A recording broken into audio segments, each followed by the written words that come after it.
prophetic light.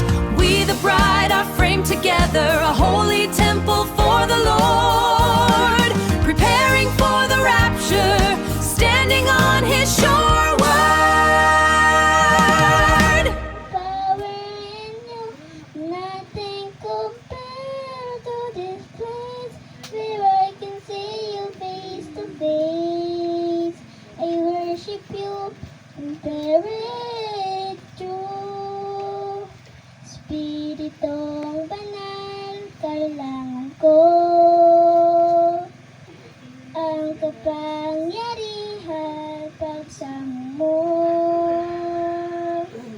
Ako'y umiibig, nabibighani sa'yo. Sa piling mo ako ay lalago.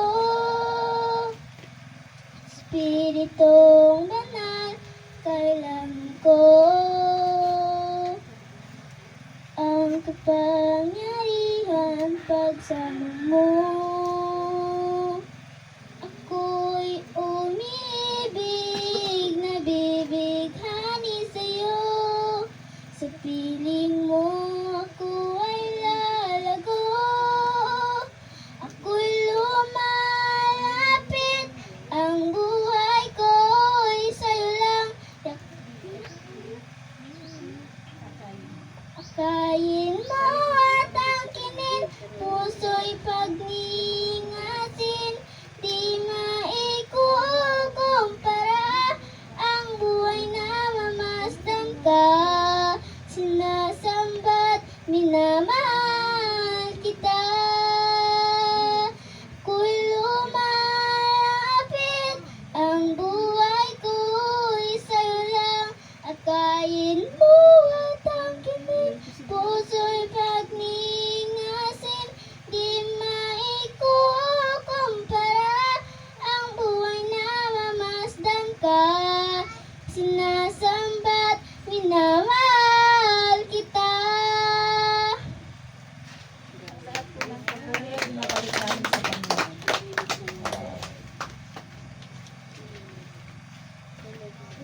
Yun ang Panginoon. Salamat sa napakagandang awitin. Meron po ba mga kapatid na nais magpatotoo sa ating mahal na Panginoon, magpasalamat or maghandog awit mga kapatid? Nasa inyo po mga kapatid ng pagkakataon. Kung wala naman na po ay aking binabalik sa ating minamahal nating pastor ang pagkakataon at ang pulpito.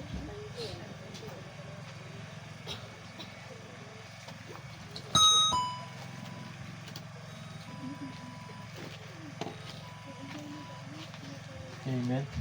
Praise the Lord. Amen. Palakpakan natin ang Panginoon mga kapatid. No? At salamat sa Panginoon.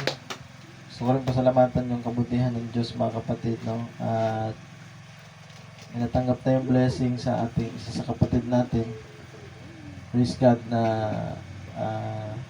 10,000 po. No? Nakita nyo naman doon sa GC, sinend ko. No? So mamaya po ay ihulog ko rin doon sa offering para kasama na ng offering. Salamat din sa biyaya ng Panginoon. Tuloy-tuloy po yung paggawa ng church. Salamat kay Brother Ryan at sa kalakasan na binibigay sa kanya ng Panginoon. Amen. Praise God. Palakpakan natin ang Panginoon.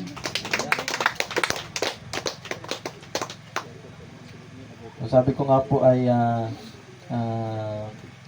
sabi ni Chairman nung kahapon na ito o nakaraan, ay pwede na tayong kumuha nung pwede ko nang kunin yung tawag doon, certificate. Kasi may papel na tayo doon na yung church na, sa church na yon. Problema hindi natin makuha dahil wala pang nakatayong building. Pero ngayon meron na. Tinanong ko kung pwede na kunin at tatanong ko rin mamaya kung nandyan siya ay kung paano yung paggawa nung sa papel ng tax deck para masabay natin doon sa mga kasama natin. May pinapakinggan ako nakaraang araw, yung predestination at yung pre-moral agency. Pinasa ko rin nata kay Brother Joel. Gusto ko lang balikan natin mga kapatid. para mas maging malinaw sa atin. At ano ba yung kaibahan ng predestination na tinuro ng mensahe sa predestination na nasa denominasyon, no?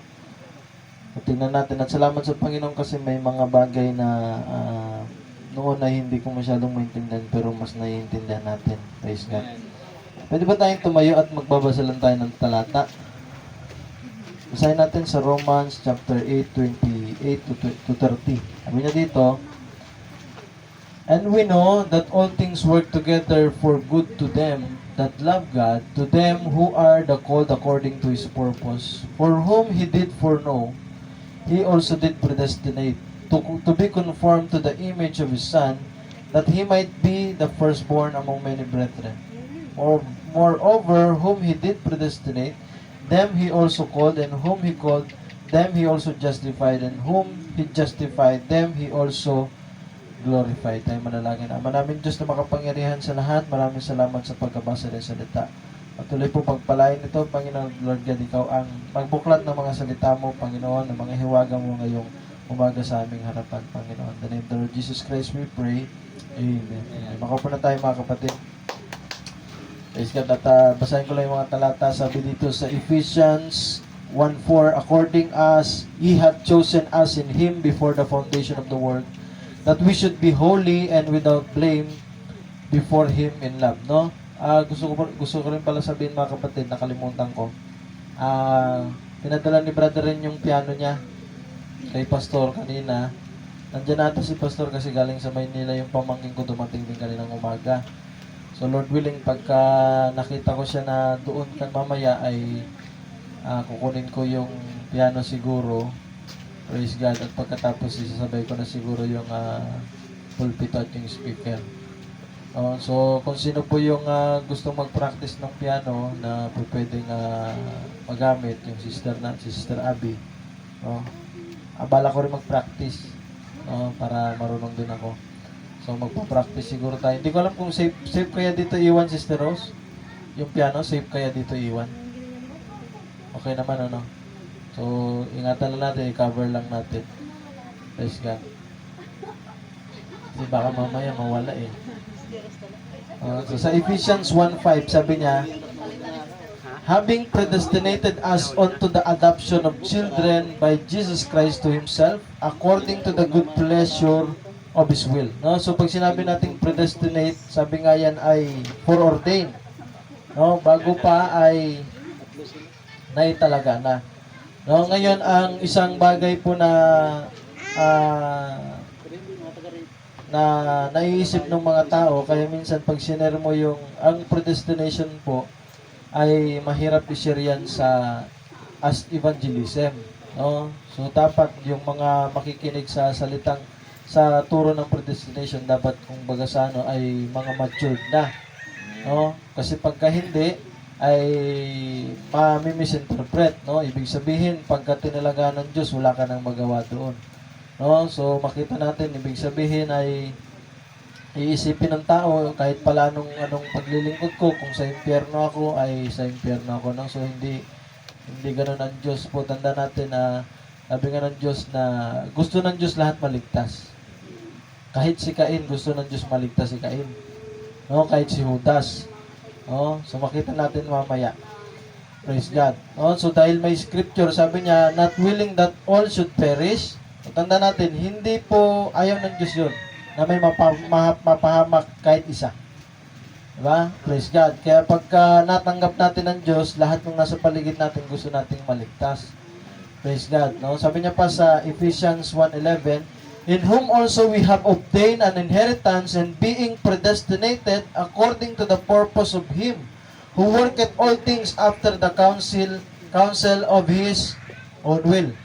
No, ngayon tingnan muna natin yung salitang predestination. Tingnan natin yung history ng predestination. Sino ba yung unang nagturo nito? At pagkatapos tingnan natin yung turo ni Calvinism at yung Arminianism, kasi may sinasabi din yung mensahero doon.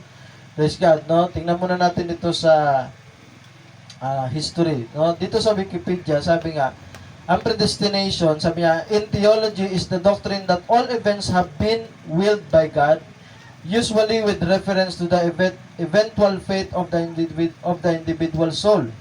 Explanations of predestination often seek to address the paradox of free will, whereby God's omniscience seems incompatible with human free will.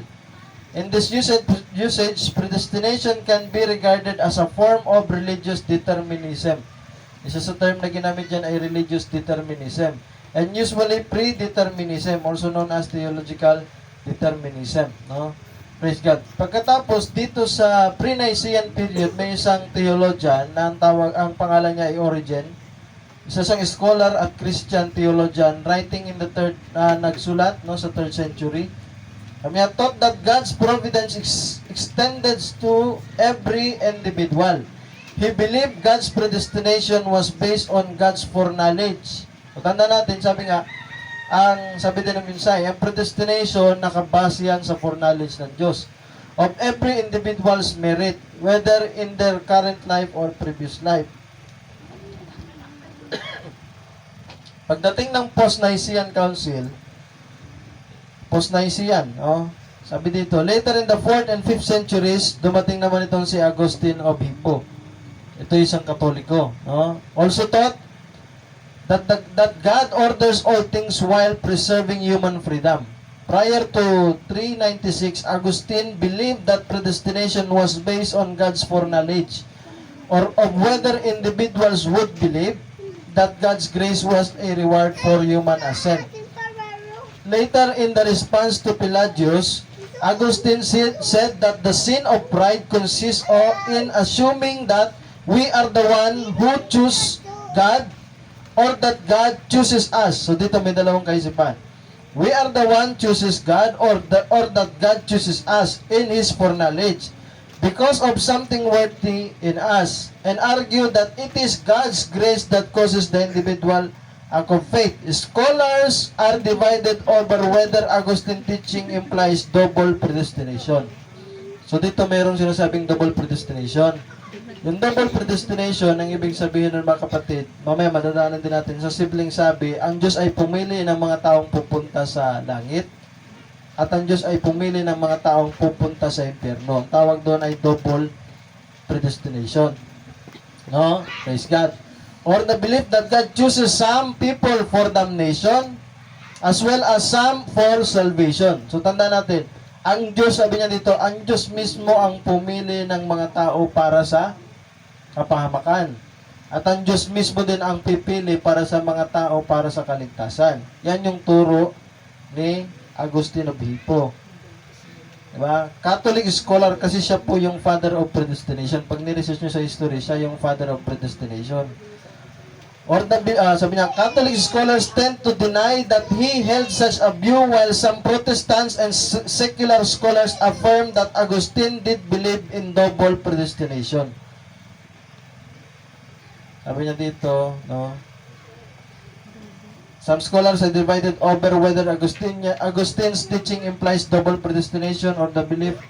Sabi niya, while some Protestants and secular scholars affirm that Augustine did believe in double predestination, no?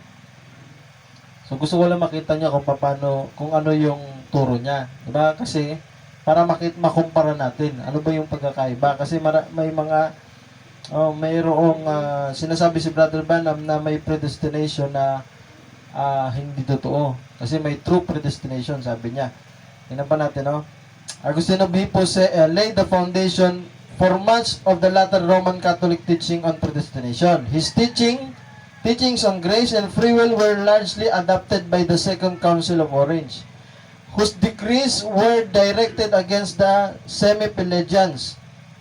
Sabi niya, Augustine wrote sa history ito, no? God promised not from the power of our will, but from His own predestination. For He promised that He Himself would do not what men would do. Because although men do not do those things which pertain to God's worship, He Himself makes them to do what He has commanded. It is not that they cause Him to do what He has promised. Otherwise, the fulfillment of God's promise would not be in the power of God. Sabi niya, Augustine also teaches that the people have free will. For example, in one grace and free will, Augustine states that God, has revealed to us through His Holy Scripture that there is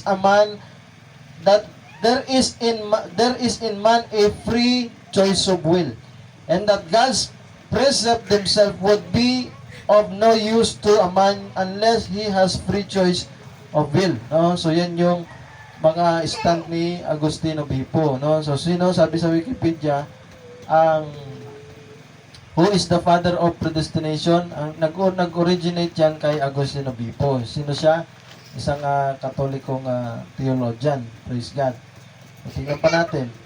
Ngayon yung double predestination. Double predestination is the idea that not only does God choose some to be saved, He also creates.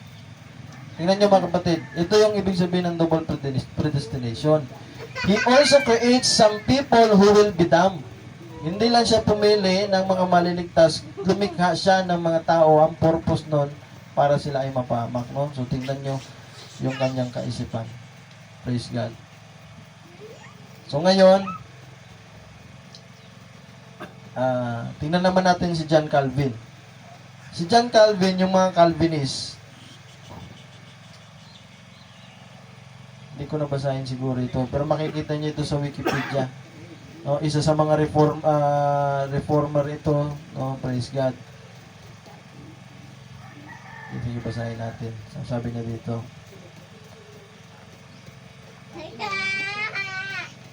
Sabi niya, he was a principal figure in the development of the system of Christian theology, later called Calvinism, including its doctrine of predestination and of God's absolute sovereignty in the salvation of human soul from death and eternal damnation. Calvinist doctrine were influenced by and elaborated upon Augustinian. So makita niyo mga kapatid, isa sa naka-impluwensya doon sa, sabi niya dito, Calvinist doctrine were influenced by and elaborated upon the Augustinian. Diba? Kaya makita natin, mayroon ding influence sa kanya si Agustino of Hippo. Calvinist, sana ito? Another Christian tradition, various Reformed church like Continental Reform, Congregational, Presbyterianism, Waldensians, no? So makita natin yung effect ng turo ni Agustino of Hippo sa kanya din, no? Mga Agustinian. Ngayon dito naman si Martin Luther, tingnan natin yung stand ni Martin Luther, no? Kasi maging si Martin Luther naniniwala din sa predestination. Kaya sabi nga ng mensahe, yung mga turo nila ay mayroong mga loose ends. May mga bagay na hindi maintindihan, may mga bagay na mali. No? Kaya ang ginawa ng mensahe ay tinuwid niya lang ngayon. Sabi niya pa dito, Luther was the seminal figure of the Protestant Reformation and his theology believed from the basis of Lutheranism. Nung lumabas siya sa Roman Catholic, mga kapatid, si Luther, nagsulat siya ng 95 thesis. Praise God. At yung 95 thesis na yun, sinulat niya yung mga maling nakita niya. Tingnan natin. Martin Luther on predestination. Martin Luther is best remembered today as the reformer who defended the doctrine of justification by faith alone against the constant assaults of the Roman Catholic papacy. However, this was but one conflict that Luther was engaged in during his lifetime. Isa lang yun sa mga conflict na na-engage siya. Another significant conflict of Luther's day involved the doctrine of divine predestination and would, in part, lead to one of Luther's greatest work. Sabi niya dito sa sulat niya, moreover, I give you, Erasmus, no, hardly praise and condemnation in this further account that you alone, in contrast with all others, have attacked the real thing. That is the essential issue. You have not wearied me with those extraneous issues about the papacy, purgatory, indulgences, and such like. Threefolds rather than issue, in respect of which almost all to date have sought my blood, though without success, you and you alone have seen the hinge in which all turns and aim for the vital spot.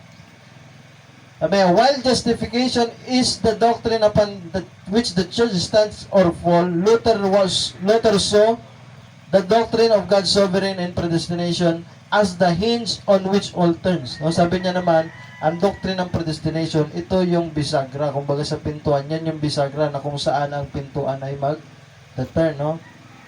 The doctrine of predestination teaches that God, in His perfect sovereignty, has both elected a certain number of sinners for salvation and has ordained all that comes to pass.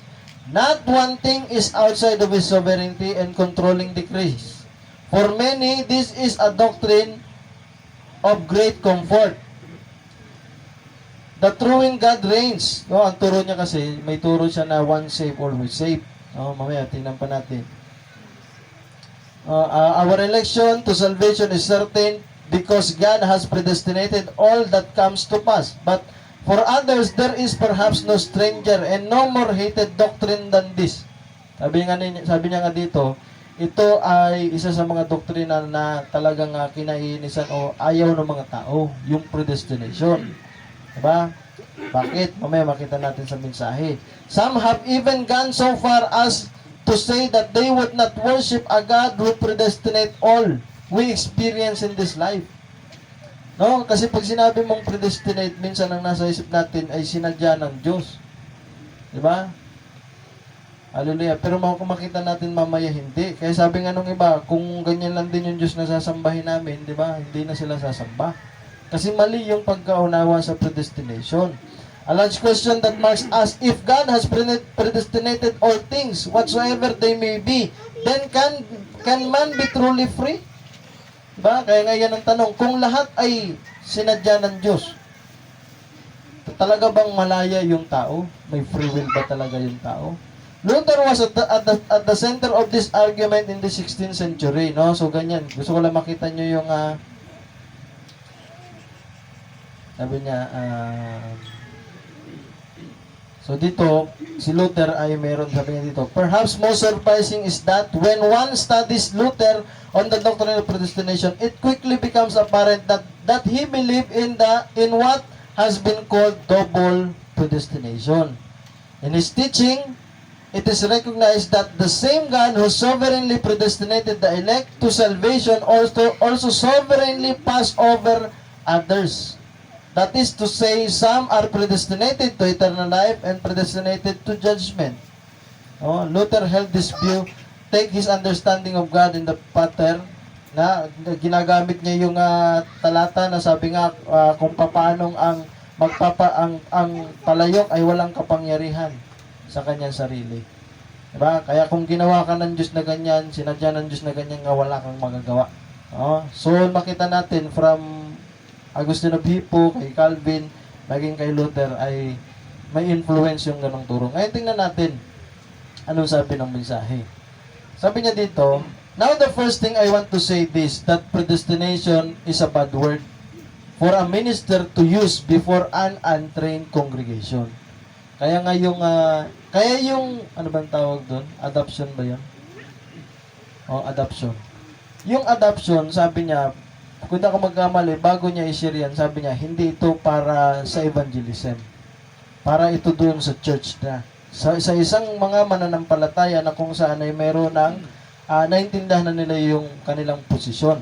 Kaya sabi niya nga, yung predestination, hindi mo pwedeng basta-bastang gamitin kasi masakit na salita yan. Sabi nga, bad word yan eh. Hindi yan yung bad word na mura. Ibig sabihin, mayroong maling implication pagka tinuro mo yan. Diba? Bakit? Tingnan pa natin. Sabi nga, it is. I don't use it. Maski siya. Sometimes here at the church, but out of the audiences, out in the big where everything is piled in from everything, I watch that word. I always use the word foreknowledge because predestination is only the foreknowledge of God. Kaya sabi niya nga, ang ginagamit niya lagi ay foreknowledge.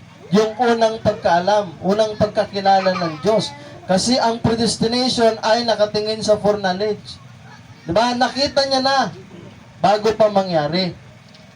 Tignan natin. Now there's a doctrine of predestination which is, mapakipalabas yan, kung maingay. Sabi niya sa 33, now there is a doctrine of predestination which is rotten. So may turo ng predestination na kung saan ay bulok at nonsense. Pero sabi niya, but there is a true predestination. Praise God. God For knowledge could predestinate because He has foreknowledge. God is not willing that any should perish. So hindi ito nasasabihin ng Diyos, o ikaw, dito ka, ikaw ang mag-aaktong Judas. Diba? Pupunta ka ng impyerno. Ikaw naman, ikaw yung ligtas. Pupunta ka ng langit. Hindi ganoon. Kasi ayaw nga ng Diyos na mayroong mapahamak eh. Diba? Praise God. God is not willing that any should perish, but being the infinite God, knew that who would perish and who would not. Pero dahil siya ay infinite na Diyos, alam niya kung sino yung mapapahamak at yung hindi. Alam niya kung sino yung tatanggap at kung sino yung hindi. Ba, pwede tayong sabi nga ay magsuot ng maskara dito, pwede tayong magpanggap, pero kahit kailan hindi mo pwedeng lukuhin ng Diyos. Diba? Diyos ang nakakaalam niyan. Hindi tayo. Kaya hindi tayo pwedeng magtuturo. Diba? Sabihin natin, pag nag-share tayo, hindi naintindihan. Sabihin natin, ito talaga, papunta to ng impyerno. Hindi nga natin alam yun eh. Diba? Wala naman tayong foreknowledge. Diba? Praise God. Kaya nga, kung nabubuhay ka sa panahon ni Pablo, siguro nung ikaw ay nangangaral, tapos si Pablo, pinagpapatay niya yung mga tao, yung mga mananampalataya, siguro sasabihin mo, talagang serpensi dito si Pablo, di ba? Pero hindi nga natin alam eh, along the way, siya pala'y binhi ng Diyos. Siya pala yung tinawag na apostol ng Diyos.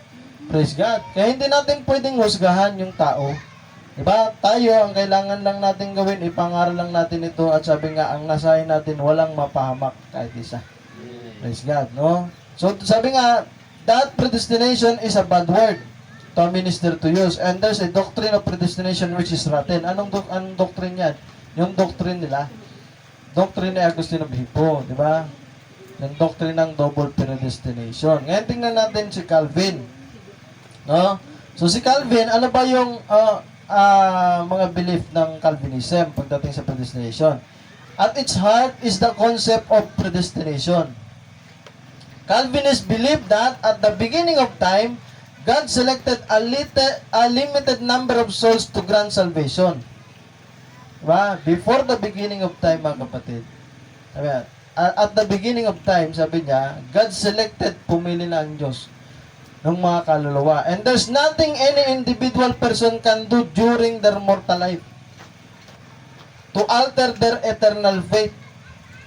Sabi niya, kahit ano pang gawin mo, pagka sa langit ka,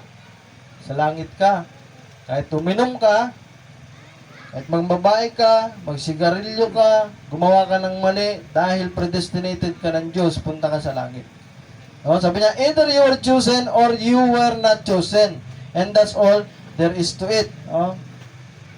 Sabi, the theology of Calvinism. The most common meaning of Calvinism is the doctrinal one. Calvinistic theologian is someone who promotes the doctrine of predestination and divine election.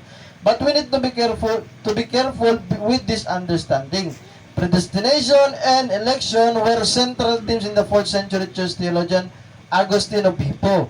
They show up in medieval theologians like Anselm of Canterbury, Thomas Aquinas, no? At dito ba, sabi niya si Thomas Wardain, before John Calvin, both Martin Luther, no? Si Zwingli, third predestination and election. When people mean Calvinism, they mean a specific presentation and emphasis, as well as certain particular points about foreordained to salvation and damnation, as well as the nature and extent of saving death of Christ. No? So, tingnan pa natin. Sabi niya, ito, Calvinists believe that before Adam's fall into sin, mankind had a free will. Bago pagkasala, ang turo nila, si Adan ay may free will and was able to choose good. Free will has been lost because of sin, not because of divine sovereignty. Pero nang magkasala na daw yung tao, wala nang free will ang tao. Yan yung turo ng Calvinist. The loss of free will due to sin was taught by Augustine of Hippo, na nanggaling pa kay Augustine of Hippo, and was a common doctrine in the Western Christian Church until the time of Reformation. Luther emphasized it strongly, and the doctrine is taught by the Lutheran confessions.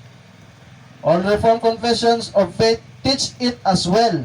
Calvinist view of free will is not unique. It is a common position of Lutheran and Reformed theologians. No? So, ganyan pala yung predestination nila. No? Calvinist becomes distinct on the topic of predestination. Predestination is the doctrine that God destines some people to believe in Him, be saved, and thus spend eternity with Him in blessing. Election is closely connected to this. Election is the doctrine that God chooses some men to be saved. So makita natin mismo, ganyan yung turo nila. No? Ngayon, meron pang isang theologian, si Jacobus Arminius. Siya naman ang founder o yung nagpasimula ng Arminianism. Isayin natin ng konti. Sabi nga dito, during the Protestant Reformation period, whose views became the basis of Arminianism and the Dutch Remonstrant movement, he served from 1603 as professor in theology at the University of Leiden and wrote the many books. Following his death, hindi na natin basahin yan. Ngayon, ano ba yung turo? Kasi yung sinasabi ni Brother Bana, mayroong dalawang katuruan. Isa ay Calvinist, isa ay Arminianism. No? Calvinism, Arminianism. Kaya dinidiscuss natin ito kasi meron silang parehong view. Sabi niya dito, what is the main belief of Arminianism? Arminians believe that election is based on God's foreknowledge and those who would believe in Him through faith, which means God chooses those who choose Him in their own free will. So yan yung turo niya. Based on man's response to God's offer of salvation. Arminian believe that God is sovereign but has limited control in relation to man's freedom and the response to it. Another one, election. This is the concept of how people are chosen for salvation. Calvinists believe that God elected some to be called to be saved and it has nothing to do with man's future response. So, ibig sabihin mga kapatid, itong Calvinist, ang paniniwala nila, diba, ay taliwas doon sa paniniwala naman itong Arminian. Sabi niya, yung Calvinist, naniniwala na pinili na sila ng Diyos. So, kaya yung mga future na gagawin mo, yung future response mo, wala nang effect yun dahil pinili ka na ng Diyos. Ito naman, sa Arminianism, ang paniniwala nila, naman nila, na by foreknowledge, mga kapatid, na ang tao, sabi niya, which means God chooses those who choose Him on their own free will. By foreknowledge, nakita na ng Diyos yung desisyon ng tao, at dahil sa desisyon na yun, pinili sila ng Diyos, no? So, yun naman yung pagkakaiba nila. Sabi niya, Calvinists believe God is 100% sovereign and He knows everything that will happen because He planned it. Diba? Arminians believe God is sovereign but has limited control in relation to man's freedom and the response. No? Kasi ang labas doon sa isang paniniwala, parang tinutulak ng Diyos yung tao. Diba? Pero makita natin, tingnan pa natin. Sabi niya, it's just like today, there is two great schools of doctrine in the church. One of them is Calvinism, and other one is Arminianism. One of them is a legalist, and the other one is grace.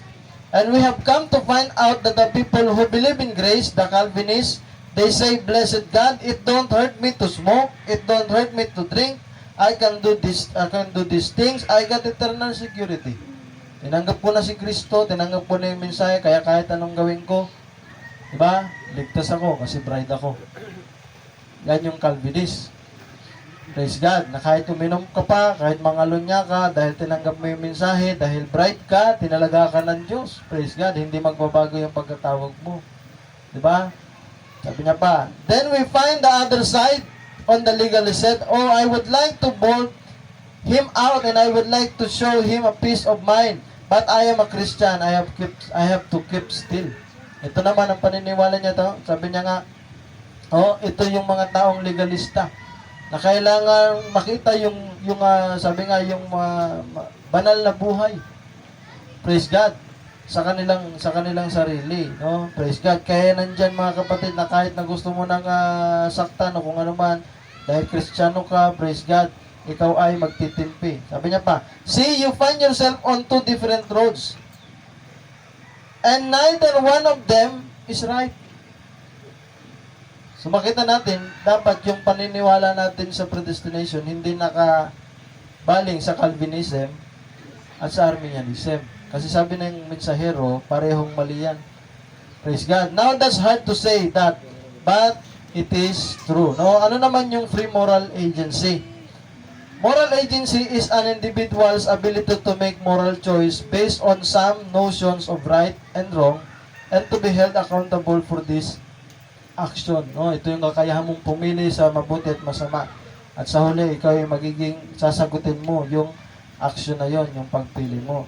What does it mean to say that Adam was a free moral agent? God tells us what is right, but then allow us the freedom to determine what we will do. No, maging si Satanas, mga kapatid, may free moral, may kalayaan silang pumili, yung mga anghel. Hindi sinadya ng Diyos, mga kapatid, na magkasala si Adan at si Eva. No, kundi nilagay niya sila sa isang kalagayan na mayroon silang kalayaang pumili. Praise God. Dahil ayaw ng Diyos na pilitin ng tao na sumamba sa Kanya. Ayaw ng Diyos na pilitin ng tao na mahalin siya. Praise God. Kaya nilagay niya sila Adan at sinabi niya kung ano yung tama at yung hindi dapat gawin. But still, sila ang pumili. There is no evidence that at all that God tricked Adam and Eve into sinning. Kasi minsan ang hirap, di ba? May mga terminology kasi na sinadya ng Diyos. Praise God. Na sila ay magkasala. Hindi. Kundi inilagay sila ng Diyos sa isang kalagayan na meron silang kalayaang pumili. He did not stack the deck against them, nor did He overpower them. Ba? Hindi niya sinabi, sige, Eva, kunin mo na, kainin mo na yung halaman. O yung bunga, di ba? Praise God. Kasi, i-express ko yung aking attributes eh. Hindi ganun, mga kapatid, no? Para bagang yung tao ay nasa bangin, di ba? Nasa harap ng bangin, tapos tinulak mo. No? So, makita natin, they were free to choose either way.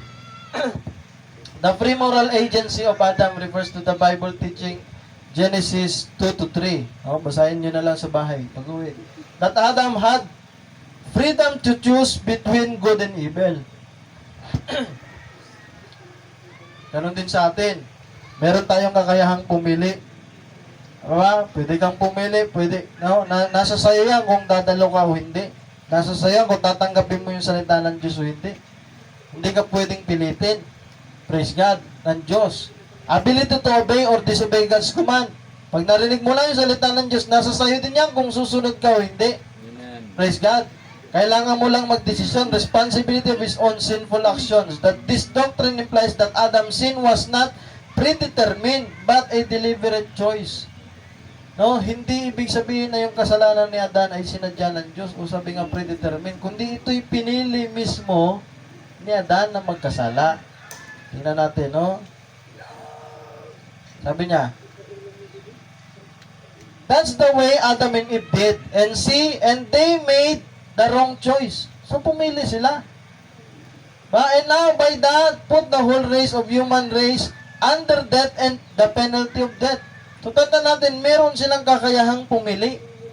Praise God. Inilatag ng Diyos sa kanila. Sabi nga, binakuran sila ng Diyos, finortified sila ng Diyos ng salita niya.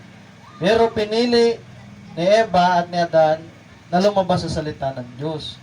Praise God. Tingnan pa natin, no? Now, it was said that, though that I said that Adam hadn't sinned, Adam was sinned and condemned and was driven from the Garden of Eden by God. See, the redemptive robe over him showed that, see, well, what I said that Adam sinned willfully. Sinadya niyang magkasala. Bakit? Alam niya yung tama eh. Diba? Siya yung kausap ng Diyos. See, Eve was actually deceived, but Adam was not deceived. He deliberately sinned. Deliberately sinned, knowing what he was doing because of his wife. He took position with his wife, then they went before God and both of them was condemned. Kaya si Adan, no, kasi minsan pag sinabi mong predestination, parang mayroong outside force na tumutulak sa'yo. Diba? Na tinulak ng Diyos si Adan na magkasala. Hindi. Pinili ni Adan na magkasala. Kasi hindi magiging matuwid ang Diyos kung para tayong sabi nga puppet ng Diyos na pinaglalaruan. Diba? Praise God, hindi ganun. Pero nakita niya nang magkakasala sila. Kaya nga by foreknowledge, nakita niya na lahat. At hindi niya pwedeng baguhin. Diba? Bakit? Praise God, kasi hindi siya magiging just na Diyos. Pero tanda natin, lahat ginawa ng Diyos para makatanggap ang tao. Mamaya makita natin. Ganun kabuti ang Diyos. Maging si Cain, gusto niyang maligtas eh. Kaya sabi niya nga, gawin mo lang yung ginagawa ng kapatid mo. Ganun lang kasimple. Ang problema hindi ginawa ni Cain, di ba? You've got death and life before you. Katulad ni Eva, tandaan, sa harapan natin ay mayroong buhay at kamatayan. Pipili ka sa salita ng Diyos. Pag tinanggihan mo ang salita ng Diyos, kamatayan yan. Pag pinili mo ang salita ng Diyos, buhay yan. Just like Adam and Eve, every man's a free moral agent. Kaya pagka dumating ang panahon, humarap ka sa hukuman ng Diyos, huwag mong sisisihin ng Diyos. Panginoon, naglingkod naman ako, nagbibigay nga ako, sumusuporta ako sa gawain mo. Diba? Huwag mong sisihin ng Diyos. Sino ang sisihin mo? Ikaw. Bakit? Kasi pinipili natin yung ating mga actions. Amen. Diba? Praise God. And the life of and the tree of life and the tree of death is before us all. You can take either one you wish to. It depends on what tree you eat of is what you are. That's right. And God created you a free moral agent to do whatever you want to do about it. He can make you love Him. And He don't force you to love Him. Kaya pagdating din dito, wala ding pilitan. Ba, ipapangaral lang natin yung salita ng Diyos. Praise God. Pero hindi natin pwedeng pilitin yung tao na sumunod sa salita ng Diyos. Kung ayaw manamit ng tama, wala tayong magawa. Diba? Kung gusto mag-makeup ng mga sister natin, wala tayong magawa. Ang kaya lang natin gawin, sawayin, paalalahanan. Diba? Bakit? Free moral agent tayo. Diba? Kung ayaw natin umaten, ganun din. Wala din tayong magagawa. Bakit? Free moral agent tayo. Diba? So, mayroong tamang predestination. Sabi niya, just like the word predestination, it's a bad word. I used it a few minutes ago, and I caught myself because I felt the Spirit move back. Many people don't believe in predestination. Predestination is a bad word. It's really foreknowledge. Oh, sabi niya, God knows before who will and who won't, so therefore He can predestinate by His foreknowledge. Alam kasi ng Diyos kung sino yung tatanggap. Alam ng Diyos kung sino yung hindi tatanggap. Kaya by His foreknowledge, dahil siya ay Diyos, alam niya yung simula at wakas, kaya siya nagkakaroon ng, sabi nga, so therefore He can predestinate. Pero hindi ito yung predestination na sinasabi ng iba na pinili ng Diyos na sila ay mapunta. Ikaw dito ka sa dito ka naman sa langit. Hindi ganon. Nakita na ng Diyos, mga kapatid. Diba? Kung sino yung mga tatanggap sa Kanya. That's the reason He knows who will and who won't. See? He's not willing that any should perish. Kaya walang tinatapon ng Diyos sa impyerno. Ang tao ang nagtatapon sa kanyang sarili sa impyerno. But He knows who will perish. If He wasn't, then He wasn't God. No, imagine, mga kapatid. Oh, gusto ng Diyos lahat ay maligtas talaga. Pero by His foreknowledge, alam niya may mga pupunta sa impyerno. Isipin niyo kung gaano kasakit sa Diyos yun. Diba? Pwede niya bang, diba? Pwede niya ng mga gawa ng paraan yun eh. Pero ang problema nga kung ayaw ng tao. Diba? Yun ang problema. Kasi yung tao yung pumipili. Hindi niya pwedeng pilitin ang tao. Diba? Kasi kung pipilitin niya, hindi magiging makatwiran na Diyos siya. Now, the word is used here in the 5th verse, predestination, predestinated. It's not a very good word for an evangelist or a minister to use. Because it kind of confuse people when you say predestinate. Kaya sabi niya nga, ang hirap minsan gamitin yan. Bakit? Kasi sabi niya nga, nakukonfuse yung mga tao. Kaya ang talagang ginagamit niya, sabi niya nga, foreknowledge. Bakit? Kasi may mga naunang nagturo ng predestination na mali. Oh, praise God. At tanda natin, ang dugo ni Kristo nabuo para sa lahat. Amen. Hindi lang para sa bride. Ang problema, bride lang kasi ang tatanggap. Pero pagdating sa token, yung spiritual, the Holy Ghost, ang makakatanggap lang niya ay bride. Diba? Pero ang dugo ng Panginoon ay para sa lahat. para sa lahat na tatanggap. Ang problema kung ayaw nila tanggapin. Sabi nga, predestination speaks look back to foreknowledge. Foreknowledge looks to destination. Predestination goes back to foreknowledge. Foreknowledge goes to destination. No? So, makita natin. Sabi niya, now there is a doctrine of predestination which is rotten. Sino yun? Yun yung maling pagkaunawa sa predestination. Na ang Diyos ang pumili ng pupunta dito, ang Diyos ang pumili ng pupunta dito sa langit. But there is a really true predestination. No? So tandaan natin, God is not willing that any should perish. But being the infinite God knew that who would perish and who would not. So itong mga sinasabi niya dito, hindi lang ito quotation. Kino-quote niya yung talata. Hindi ko na nakuha kung anong talata yan eh. Sa 2 Peter siguro o 1 Peter. No, na ayaw ng Diyos na may mapahamak. No? So sabi niya pa, nalampasan natin, nabasa na natin ito. Sabi niya, He has to be omnipotent just the same as omnipresency, omniscience, omnipresent, omnipotent, infinite. If He isn't God. So He knows all things. Therefore, He can tell the end from the beginning because He is the Word. Basahin natin ito. Lampasan natin ito. Basa na natin ito. So itong rich young ruler, 'di ba? So alam natin yung kwento na 'to, 'di ba? Na-meet niya ang Panginoong Hesus, praise God. At nung ma-meet niya ang Panginoong Hesus, tinanong niya paano nga siya magkakaroon ng buhay na walang hanggan. 'Di ba? At praise God, sabi niya nga, nasunod ko na 'yan. 'Di ba? At sabi niya ang Panginoon sa kanya, ibenta mo yung iyong ari-arian at sumunod ka sa akin. Pero tumalikod siya, 'di ba? So na-meet niya mismo yung provided way ng Diyos sa panahon na 'yon. 'Di ba? At sabi na doon sa talata, mga kapatid, maging ang ating Panginoong Hesus ay talagang makita mo na may concern siya doon sa tao. 'Di ba? Amen. So kahit na kasi sumusunod sa salita 'yan eh. Sabi natin yung 10 utos, sabi nga sinusunod niya nung panahon na 'yon. And yet, 'di ba? Hindi siya naligtas. Tingnan pa natin, no?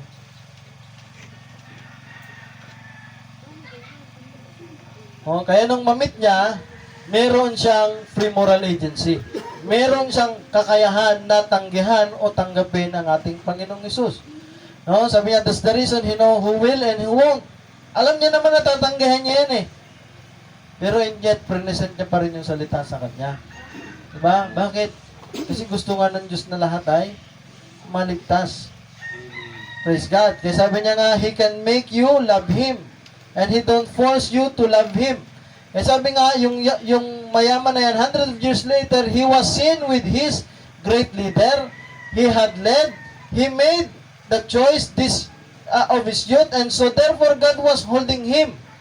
You know what? The rich man is in hell.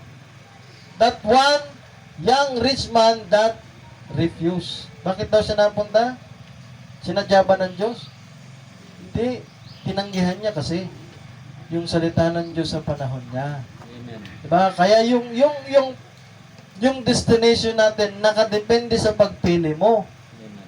Diba? Kaya nga, kung titignan natin yung tao na yun, mga kapatid, mas banal pa sa atin eh. Sabi niya, sa panahon na yun, nasusunod niya ngayon 10 utos eh. Amen. Diba?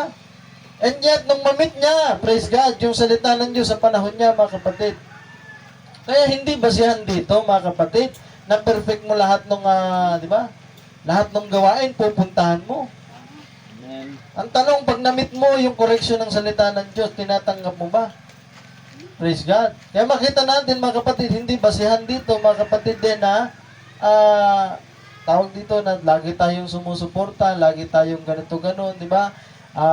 Kaya nga sabi nga ng talata doon sa Mark 7:7 ba yun? In vain they worship me. Diba? Bakit? Anong basihan ng Panginoon? Bakit sinabi niya na walang halaga yung pagsamba nila? Dahil nagtuturo sila ng mali. Diba? Dahil tinuturo nila ang turo ng tao bilang doktrina ng Diyos. So kahit na magpagamit ka ng magpagamit sa Diyos, kung mali yung katuruan, dahil sabi ng Panginoon, you worship me in spirit and in truth. Saan yun? Nasa salita ng Diyos. Diba? Kaya nga kahit na anong gawin mong pagsamba, kung yung teaching mo ay mali, hindi ka makakasamba ng maayos sa Diyos. Ang pagsamba natin ay in vain. Diba? Kaya pasalamat tayo kung tama yung aral na nadidinig natin. Diba? Kahit ganito yung church natin, minsan kulang yung upuan, diba? Lupa lang. Kaya nga pagka-uwi natin lagi, alikabok ng sapatos natin, diba? Pero salamat sa Panginoon, tama yung teaching. Kasi hindi in vain yung ating worship. Diba? Palakpakan natin ang Panginoon. Praise God. So tingnan pa natin. Amen. There, God at the beginning know exactly who would be saved. Jesus come to save those that God knew would be saved. He wasn't willing that they would be lost. But to be God, He know who would be lost and who would be saved. Therefore, He could predestinate. Not predestinate, by foreknowledge, He could set in order to make everything work to His glory. Diba? Kaya sabi ko mga kapatid, hindi nag-predestinate ang Diyos na pinili niya ito, ganito, ganon, ganito, ganon. Hindi, una niya munang nakita yung mga tatanggap sa Kanya. Nakita niya na may mga taong gustong maligtas. Kaya sabi niya nga, isinend niya, bumaba siya, yung ating Panginoong Hesus bumaba para iligtas yung mga tao na yun. Praise God. Sabi niya nga, it's not necessary that any man would go to hell. And God don't send no one to hell. Walang tinatapon ng Diyos sa impyerno. Sabi niya, you send yourself to hell. Bakit? Sabi niya dito, God done everything in the world He can to keep you from going to hell. Imagine. Ginawa na lahat ng Diyos para ang tao hindi pumunta sa impyerno. And yet, you determined to go to hell.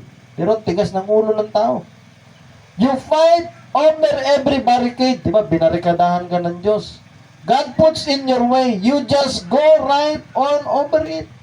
I mean, I don't believe in this, and I don't believe in that, and I don't believe in this. Kaya nga sabi ko mga kapatid, pagdating dito sa atin, direkta lang tayo manalita eh. Amen. Diba? Kaya nga sabi ko nga mga kapatid,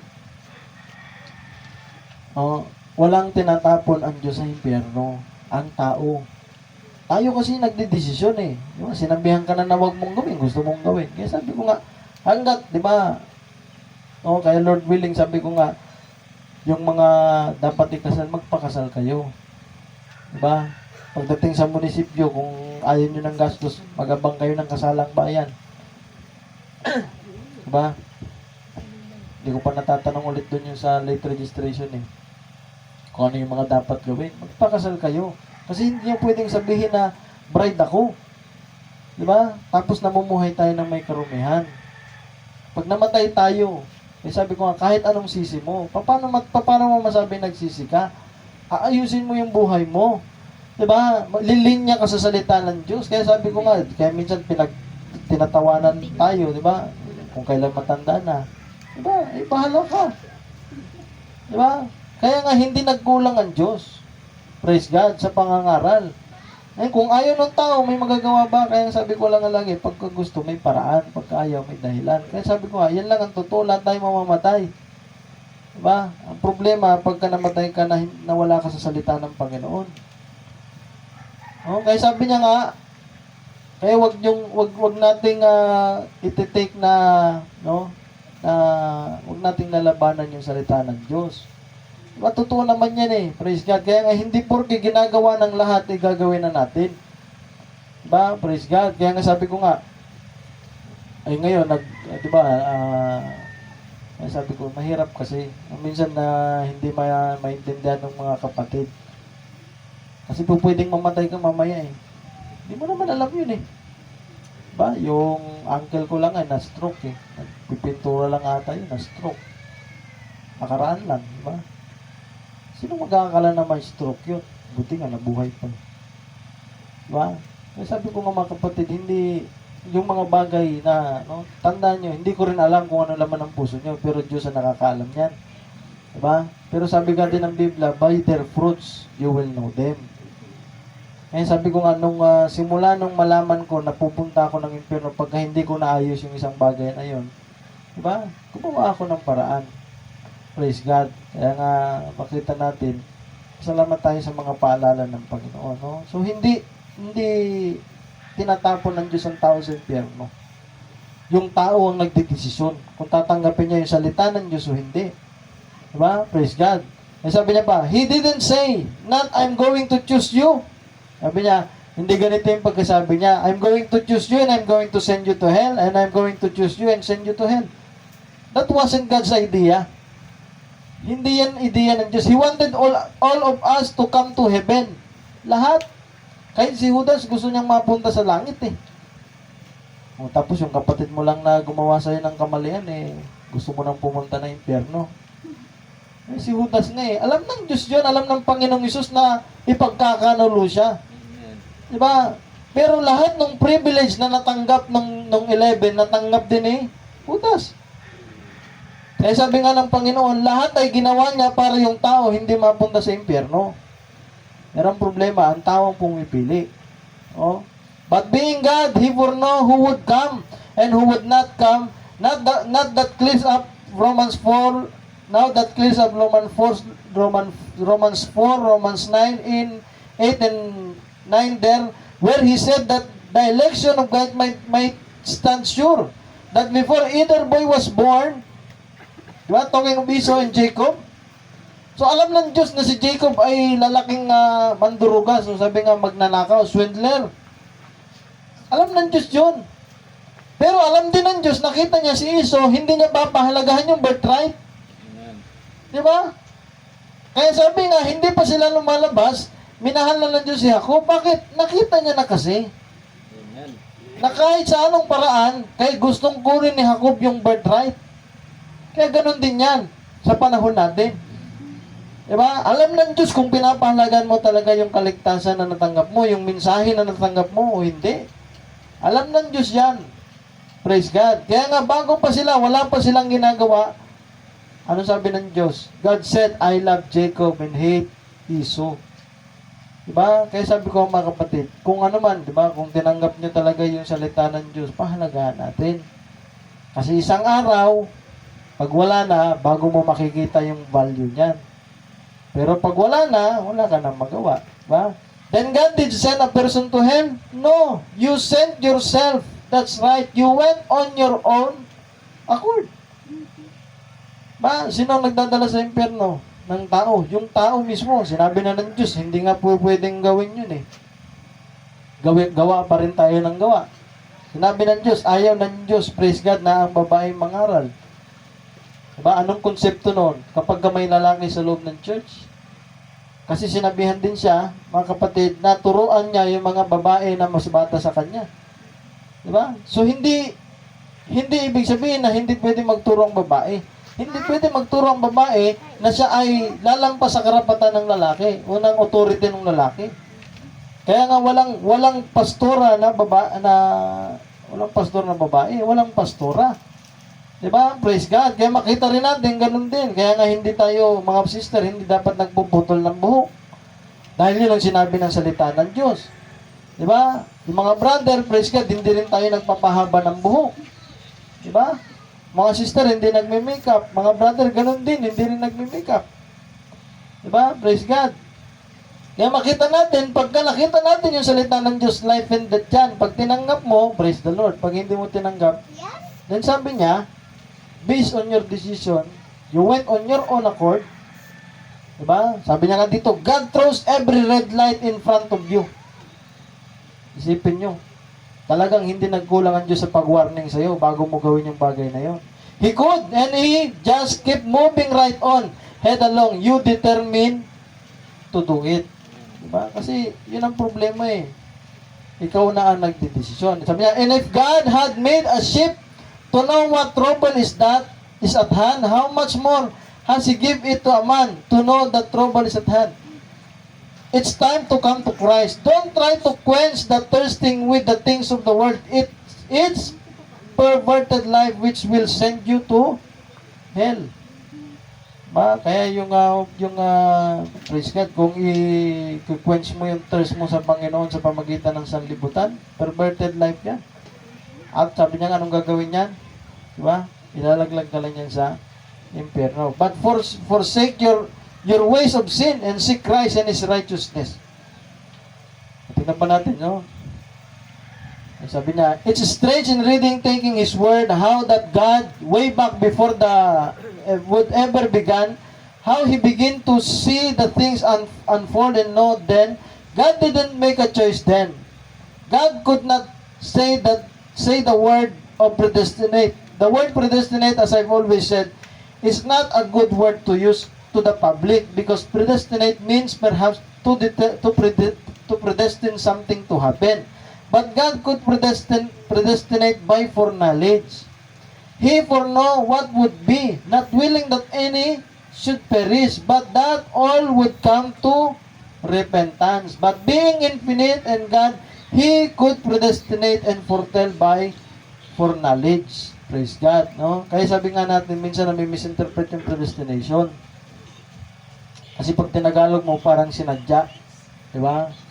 Sinadyang mangyari. Then in there, God could not say, I'll take you. Kaya hindi po pwedeng sabihin ng Diyos na ganito, I'll take you and send you to hell, and I'll take you and send you to heaven. God wanted you both to go to heaven. Kasi noon, pag sinabi mong predestination, ang pagkakaintindi natin, di ba? Pinili na tayo ng Diyos noon pa. O ikaw pupunta ka ng langit, ikaw pupunta ka ng impyerno. Kaya kahit anong preach mo doon sa tao na yon, wala. Bakit? Kasi wala kang magawa eh. Mapunta siya doon. Hindi ganon, mga kapatid. Hindi ganon. Kundi nakita na ng Diyos na magdidesisyon ka. Nakita ng Diyos na hindi mo tatanggapin kaya ka pupunta sa impyerno. Praise God. Nakita din ng Diyos na maninindigan ka kaya ka pupunta ng langit. Diba? God wanted you both to heaven. Kaya nga yung pangangaral ng salita ng Diyos ay para sa lahat. But by foreknowledge, He knew that one would be a shyster and the other one would be a gentleman and a Christian. See, therefore, He had to send Jesus to die to save that man that He foreknow that wanted to be saved. Do you get it? Diba? Kasi nakita niya sa unang pagkaalam niya, sa foreknowledge niya, may mga tao talagang gustong maligtas. At dahil gusto nilang maligtas, nanindigan sila sa salita ng Diyos, kaya nga, diba, nasa foreknowledge pa lang nakita niya na yun. Kaya alam ng Diyos. Sabi niya, has God lost control or is He just permitting another agency to control? I wonder. Sabi niya, the true answer to this question is, to my opinion, there is two opposing spirit in the world at work. Now, there can be no more than two heads, and one of them is the Holy Spirit at work, and the other one is the spirit of the devil. And in this last days, in deception. No? Kaya dalawa lang yan, mga kapatid, ang nag-i-influence sa atin. It's either espiritu ng Diyos o espiritu ng demonyo. Praise God. Kaya sabi nga, but when He put man on partnership with Him, then let man act as a free moral agency. The same thing He's got you on today. You act any way you want to. You're a free moral agent. So tanda natin, meron tayo laging kalayaang pumili. At base sa pagpili natin, yan ang magdidetermine ng ating destinasyon. Ngayon, hindi natin alam talaga yan.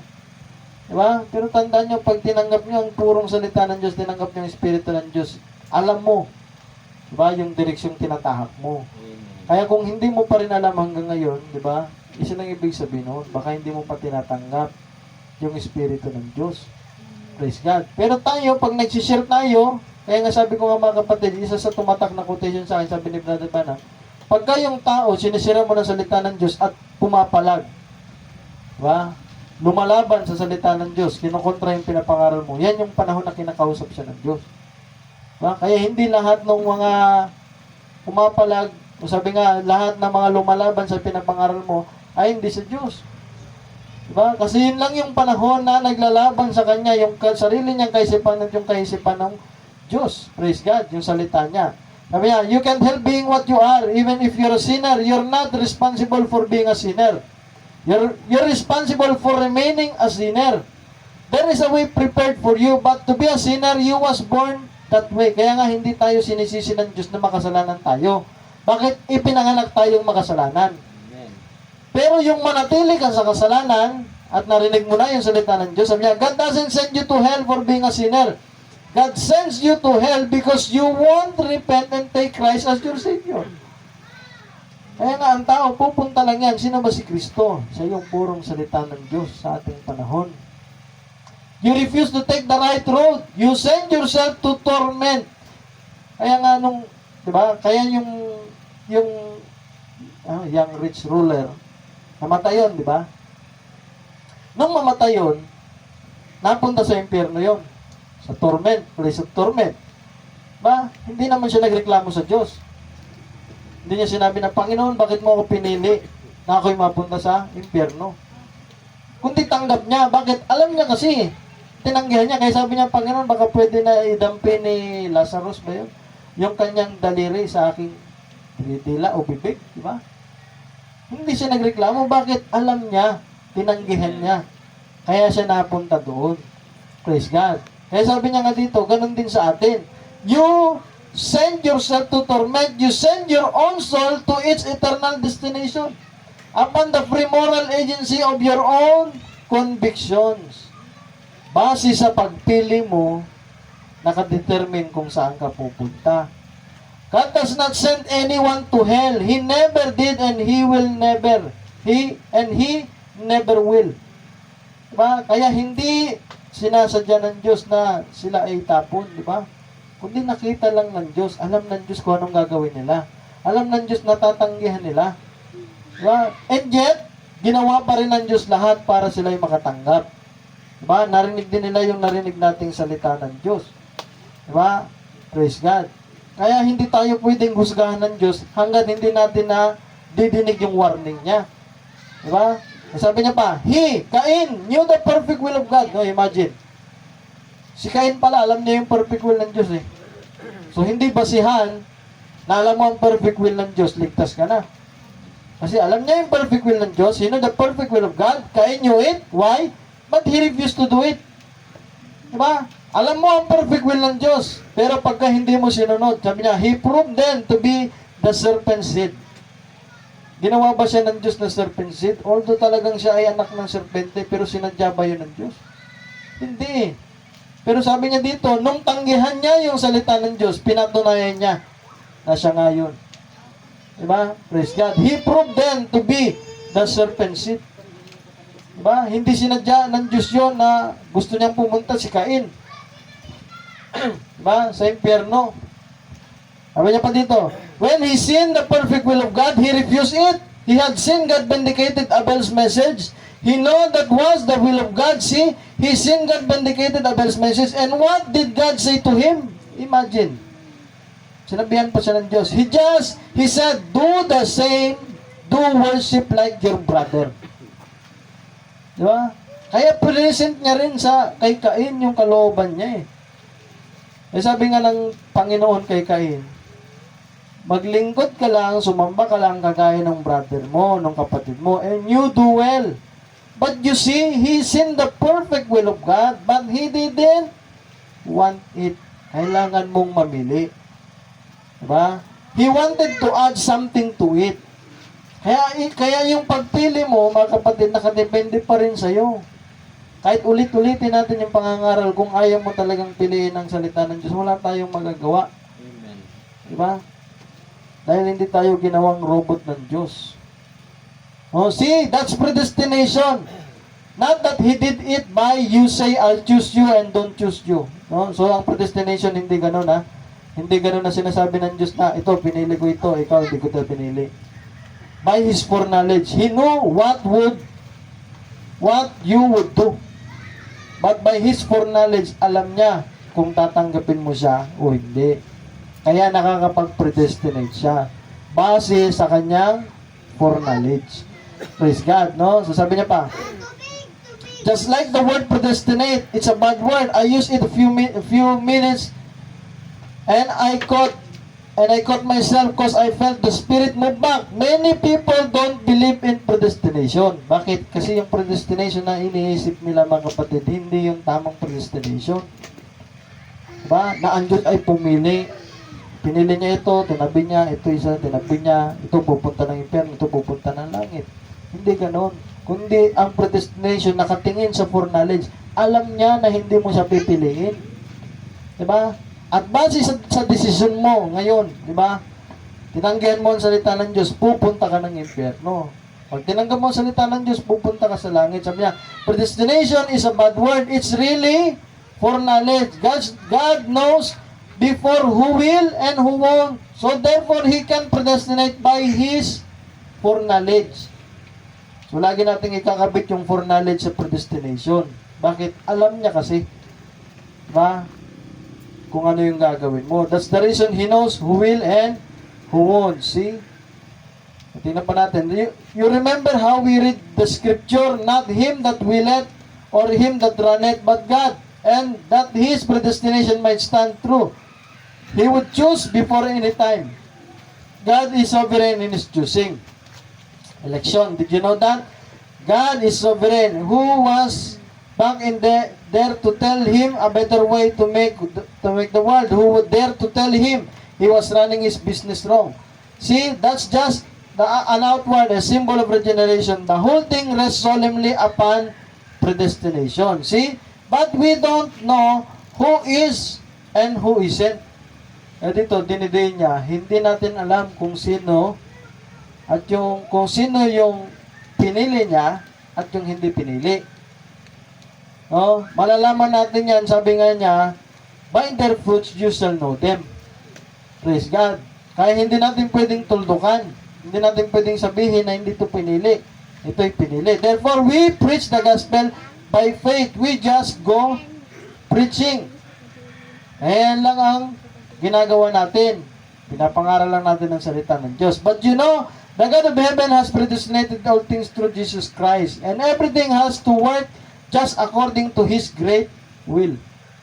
And as they stood there, just on the west side of Bethlehem, no? Kaya lahat po ay kikilos lang ayon doon sa nakita niya sa foreknowledge niya. Sabi niya pa dito, lampasan na lang natin ito. Ang malapit na.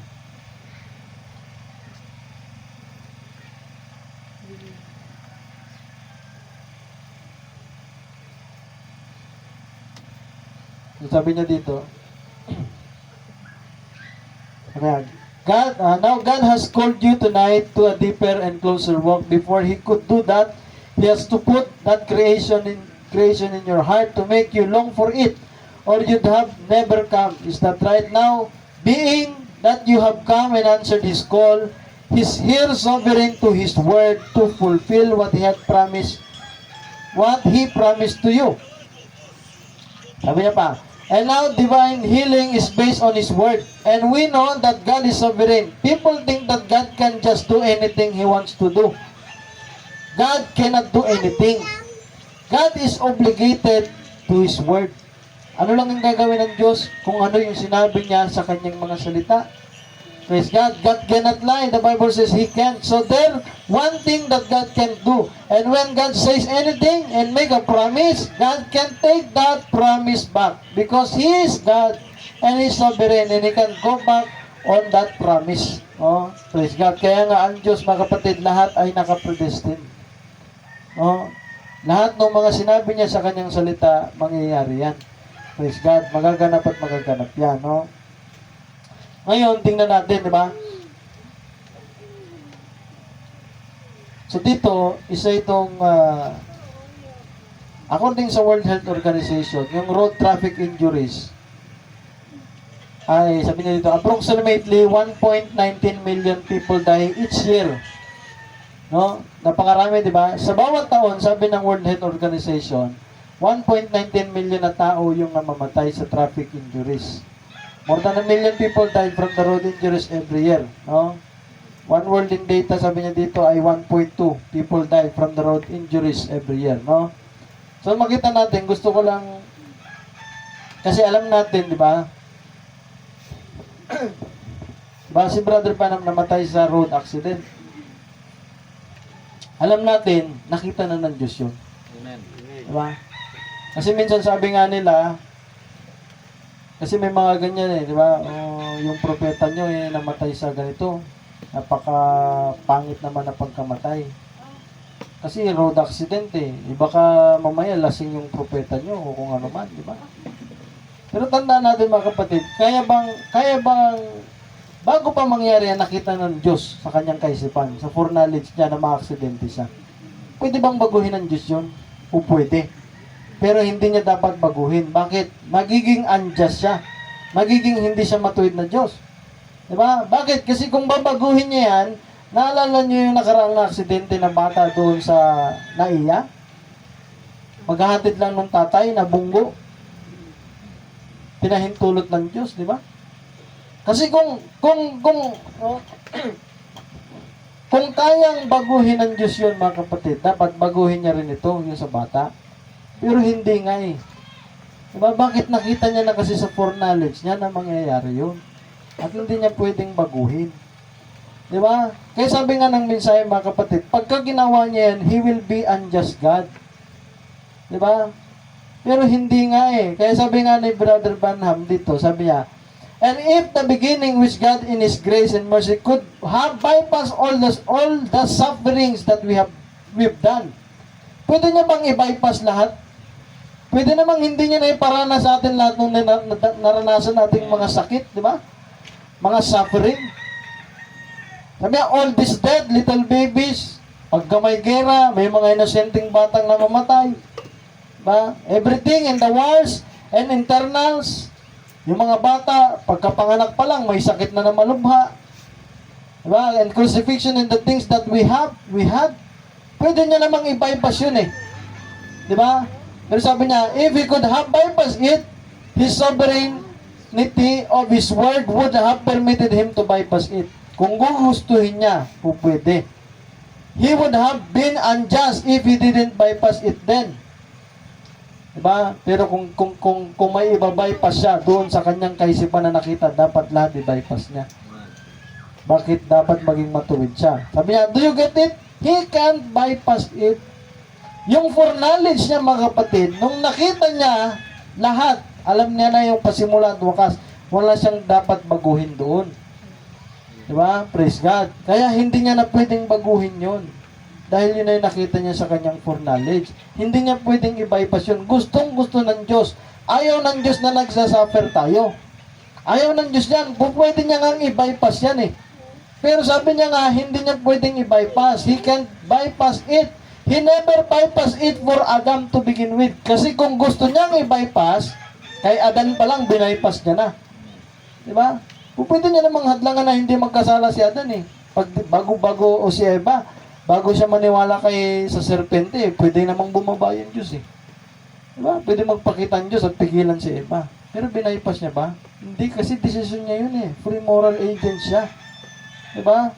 Kaya makita natin mga kapatid, lahat ng suffering na nakita niya, lahat ng dadaanan niya, mga kapatid. At yun nga ang kagandahan, nakita niya na kahit na may mga tao, praise God, na nahihirapan, diba? Nahihirapan manamit. Ngayon, ang init-init pa naman.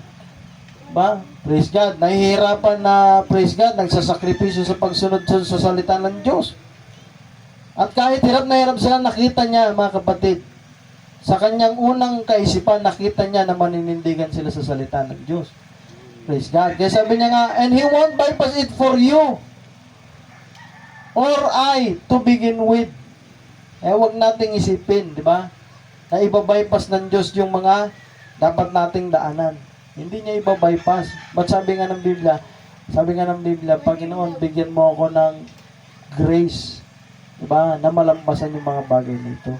We must come to that thing, the word only. Let every man's word be a lie, and mine be true. Diba? Praise God. Kaya nga si Sister Rose, sabi ko nga, pwede naman na hindi pa yung tulot ng Diyos yun eh, na madulas siya. Pero nakita na kasi ng Diyos mga kapatid sa foreknowledge pa lang na madudulas siya. Diba? Praise God. Ay, nung nakaraan lang, awang-awa tayo kay Sister. Ngayon, wala lang ang baston eh. Diba? Praise God. Pero tingnan nyo yung dinaanan ng kapatid, diba? Nakita ng Diyos yun. And yet, ang Diyos mga kapatid, diba? Pinahintulot yun. Bakit? Yun kasi yung nakita niya sa foreknowledge niya. No? Kaya makita natin, di ba? God predestinated all things. Bakit niya predestinate mga kapatid? Dahil nakita niya sa kanyang foreknowledge. Diba? Nakita niya na mangyayari yan. Kaya nga naging predestinated yan. Praise God. No? Kaya nga, no? I believe yung mga Lord willing pag natapos yung sequence of events, di ba? Kasi may mga tao na namatay na hindi nakarinig ng salita ng Diyos. Diba? Yung sa mga tribo, di ba? Hindi po, ang Diyos ay hindi, tawag dito, hindi unjust. Hindi niya pwedeng husgahan ng tao nang hindi naririnig yung salita ng Diyos. Nang walang warning. Di ba? Praise God. Kaya makita natin, Lord willing, sa mga susunod na talakayin natin, di ba? Kung saan sila pupunta, anong mangyayari sa kanila. No? Eh kung makita natin sa bawat balita, 'di ba? Ilang bata yung namatay. Yung mga inosenteng bata 'yan eh. Walang pangmuwang 'yan eh, 'di ba? Lalo na pag gera. Minsan natutuwa tayo pagka may gera, 'di ba? Kasi sabi nga malapit ng Panginoon, ganun-ganun. Pero minsan nakakalimutan natin may mga inosenteng bata na nandoon. 'Di ba? Pero wala tayong magawa eh. Bakit? Kasi nakita niya na yun sa kanyang foreknowledge na magkakaroon ng gera. At alam niya kung sino yung mga mamamatay, maapektuhan doon. Praise God, no? Eh sabi pa, tingnan natin. He is infinite. He is omnipresent, omniscient. Therefore, He knows all things. He can be present everywhere by being omniscient. Knowing all things, then He can be present everywhere because that's the way He predestinated us by foreknowledge. Not because He desired that this person should be saved and this one lost. So tandaan niyo mga kapatid, hindi dinesire ng Diyos yan na ang isa maligtas, isa ay mapahamak. But He knew who would be lost and who would be saved. Therefore, by His foreknowledge, He can predestinate. And He makes everything work to His glory. That's what His attributes are, doing, displaying His glory. No? Praise God. Tingnan pa natin. Malapit na. Ilang quotation na lang. Sabi niya, He chooses His own person by His foreknowledge. Like He said in Romans 8, Esau, the election of God that might stand sure that Esau and Jacob both born of holy parents. So isipin niyo mga kapatid, pareho sila na may magulang na banal. Twins. That his election might stand sure and true. He said, Esau, I hate Esau and love Jacob. But either boy was born. See, he knows what's in man. He know it from the beginning what it was. Therefore, he can make everything work just exactly on clock time. We all get nervous and frustrated. You never see him frustrated. Kaya sabi nga, ang Diyos, alam niya lahat yan. Kaya lagi siyang on time. Diba? Kaya yung blessing din sa isang iglesia, laging on time yan. Amen. Diba? Praise God. Kaya huwag tayong mag-alala kung ganito lang yung church natin. Diba? Pag may nilaan ng Diyos sa atin na church building, meron yan. Praise God. He is always on time. Baka hindi pa binibigay kasi hindi natin kayang i-manage. Diba? Praise God. Kaya makita natin mga kapatid, ganyan ang ating Panginoon. Sabi niya pa, now I take a whole lot of time. Dito may isang tanong. Hindi lampasan na lang natin ito. So ito, sabi niya, itong highlighted na lang, no? Para matapos tayo ng 12. Ordained of old, no? Ito kasi yung binasa niya dito yung sa Jude. No, na may mga nakapasok sa iglesia, praise God. Itong mga nakapasok sa iglesia, ayan, basahin natin yan. Ano yung Jude? The scripture tells us that there is people who were foreordained of God to be condemned. Diba? Paano na foreordained ng Diyos? Nakita niya na sa foreknowledge niya na sila ay makukondemn. Would you like to read the scriptures? I mean, let's turn the book of Jude.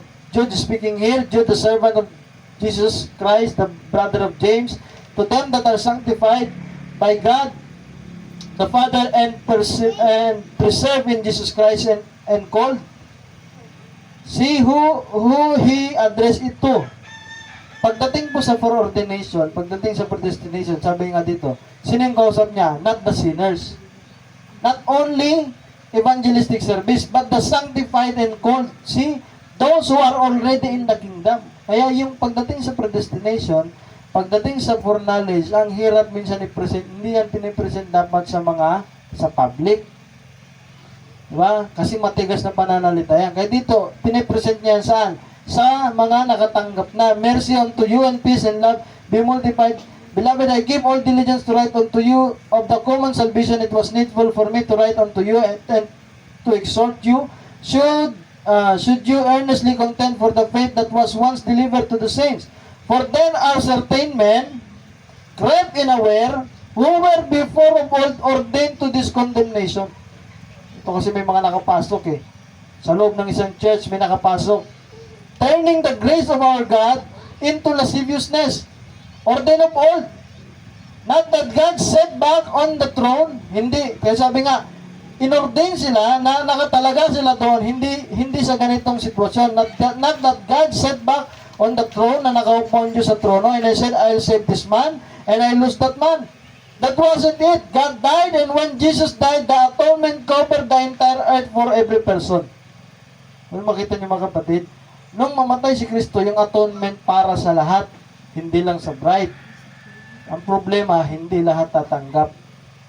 Diba? Hindi lahat tatanggapin yung pardon. Kaya sabi nga ng mensahe, a pardon is not a pardon except na tanggapin niya. But God for knowledge, by foreknowledge, not that He's not willing that any should perish. He wanted everybody to be saved.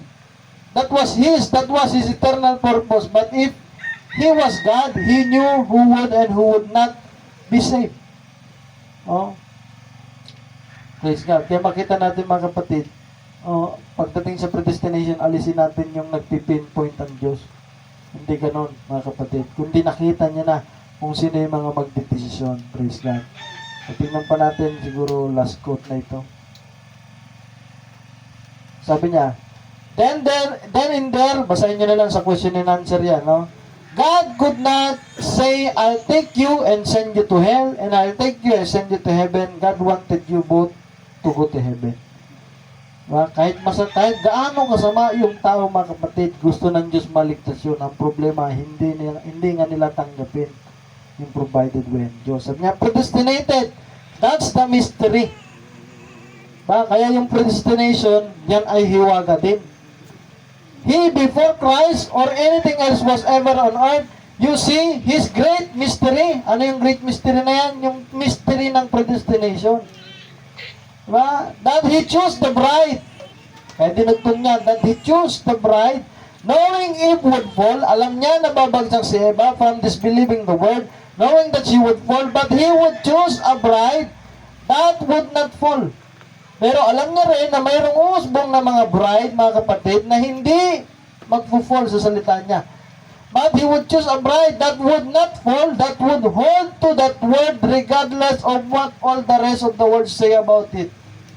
Kaya alam niya, si Eva ay babagsak, kaya hindi niya pinili si Eva sa huling panahon. Pero alam niya may mga bride na kahit anong mangyari, mga hawakan sila sa salita ng Diyos, kahit anong pang sabihin ng mga tao na nakapalibot sa kanila. Kaya pinili niya itong mga bride na to. They would hold to that word.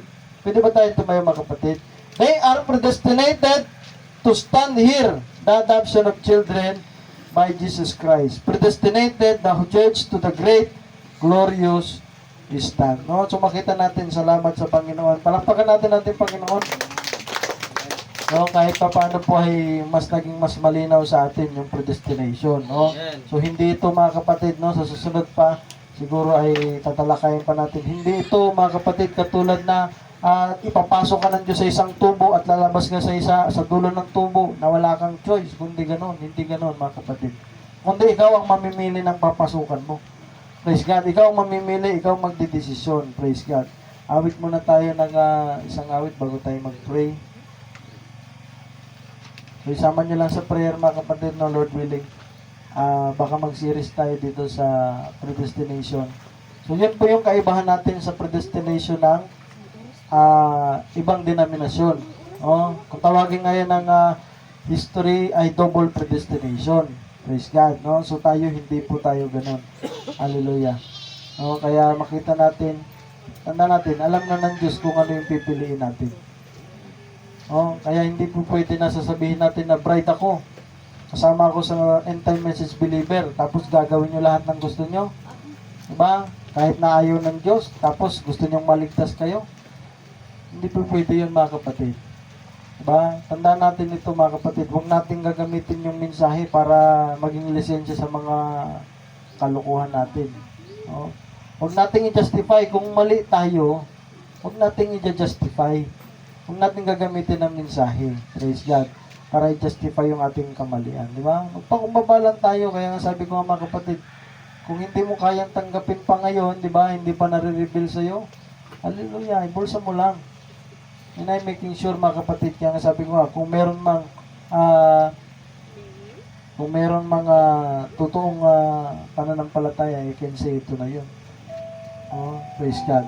Awitin natin yung in His time bago tayo manalangin. In His time, in His time, He makes all things beautiful in His time. Lord, please show me every day as you're teaching me your way, that you do just what you say in your time. In your time, in your time, you make all things beautiful in your time. Lord, my life to you I bring, may each song I have to sing be to you a lovely thing in your time, in His time, in His time. He makes all things beautiful in His time. Lord, please show me every day as you're teaching me your way, that you do just what you say in your time, that you do just what you say in your time. Amen. Tayo mo sa ating Panginoon, tayo manalangin. Yes, Lord God, maraming makapangyarihan sa lahat. Maraming salamat sa mga salita po. Salamat sa kalinawan, Panginoon, ay binigay mo sa amin sa revelation, Panginoon, ng predestination, Panginoon. Tunay nga, Panginoon, in your time, Panginoon, ito ay mas maging malinaw pa sa amin, Panginoon. Tunay nga, Panginoon, na hindi ka nagtatangi, hindi ka, Panginoon, hallelujah, nagkulang sa pagbigay sa amin, Panginoon, ng provision. Maging alam mo, Panginoon, kung tatanggi man ang tao, hindi, Panginoon, and yet, lahat ay ginawa mo, Panginoon, para hindi mapunta ang tao sa impyerno, Panginoon. Lord God, nakila mo, napakabuti mo, Panginoon at Lord. Maraming salamat, Panginoon, sa iyong biyaya, Panginoon. At sa tunay nga, biyaya mo lang din, Panginoon, na kami nakatanggap, Panginoon. Na kami, Panginoon, ay nakatanggap ng revelation na ito, Panginoon, na isa kami sa iyong mga tinawag na nakita, Panginoon, sa iyong foreknowledge, Panginoon, na maninindigan, na tatanggap sa iyong mga salita, Panginoon, no matter what, Panginoon. Lord, dalangin po namin, patuloy ang bawat isa ay palakasin mo, Panginoon, spiritually, Panginoon, kami manindigan, Panginoon, tumayo sa iyong salita, Panginoon, na mayroong katapangan, Panginoon, at Lord, dalangin namin, Panginoong Isus, patuloy din, kung may mga mali kaming kaisipan, maling mga pananaw, Panginoon, at mali pang mga bagay na dapat maituwid, ay ituwid mo nawa kami sa pamagitan ng iyong mensahe, Panginoon, na dumating sa aming panahon, Panginoon. Maraming salamat, Panginoong Isus. Purihin ka sa walang hanggan, Panginoon, at dalangin po namin, ikaw po nawa ang manguna, Panginoon, sa gawain namin, Panginoon, at Lord God, hanggang sa pagtatapos, Panginoon. Ganun din, Panginoon, ikaw ang magpala sa mga salita mo, Panginoon, na nahayag ngayong umaga, Panginoon. Ito'y lumagunawa sa bawat isa namin, Panginoon, bawat puso ng bawat isa, Panginoon. In the name of the Lord Jesus Christ, Lord God, we pray then, at nagpapasalamat sa bawat taong ginagamit mo, Panginoon, para i-sustain ang iyong church, Panginoon, spiritually, Panginoon, materially, physically, Panginoon, maging financially, Panginoon. Maraming salamat sa bawat ginagamit mo, Panginoon. At ikaw magpala sa kanila, Panginoon. In the name of the Lord Jesus Christ, we pray. Amen. Amen. May maklap po tayo, mga kapatid. Palakpakan natin, Panginoon. Hallelujah. At Lord willing po, baka mag-series pa tayo dyan para mas maging malinaw sa atin, mga kapatid, no? Para pag tinanong tayo, no, paano mo nasabing mali yung presentation nila ng predestination, so makikita natin, pwede natin mapaliwanag, no? Kasi minsan, pag binanggit mo yung, naalala ko kasi mayroon akong nasiran dati na Baptist. Oh, so doon kami nagtalo. Eh, hindi rin siya maniwala, di ba? Yung pala, yung mali yung presentation ko ang panahon na yun. Pero salamat sa Panginoon at unti-unti ay naaayos. Hallelujah. Awit lang tayo ng isang awit bago tayo magbigay sa ating Panginoon.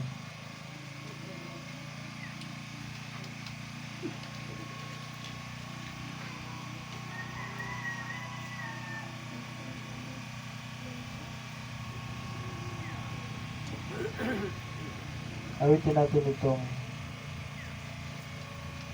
What a Day.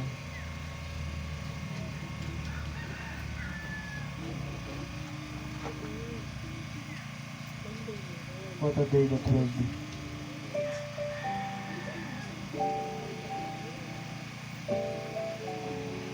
Amen. Habang inawit natin, pwede tayo magbigay sa ating Panginoon.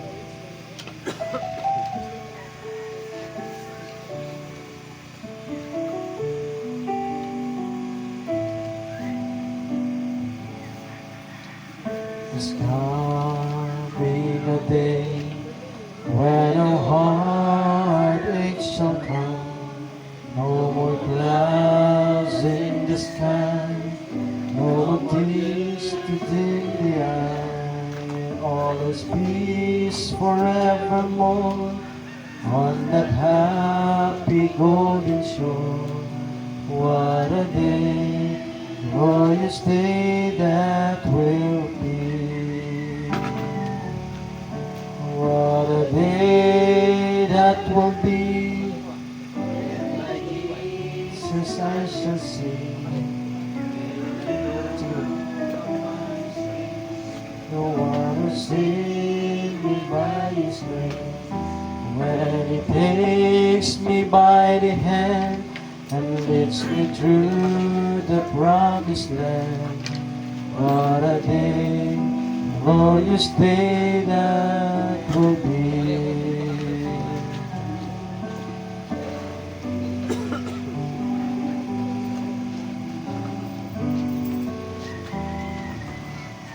There'll be no sorrow there, no more burdens to bear, no more sickness, no pain, no more parting over there, and forever I will be with the one who died for me.